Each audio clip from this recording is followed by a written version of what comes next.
How to scan face for Bitmoji on Snapchat. Now without any further ado, let's move into the video. First of all, head over to Snapchat and make sure you are logged into your account. Now tap on your profile at the top left corner and then tap on this gear icon. The option of Bitmoji will be visible to you. Tap on it and then you just need to tap on unlink my Bitmoji and then tap on remove. Once you are done, you just need to go back and head over to your Play Store or an App Store. In the search bar, search for Bitmoji. You need to install this application on your device, and once it is installed, tap on open. Click on continue with Snapchat. Tap on create Bitmoji. Select the Bitmoji that you prefer.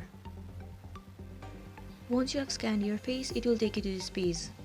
Now you can customize your Bitmoji even more.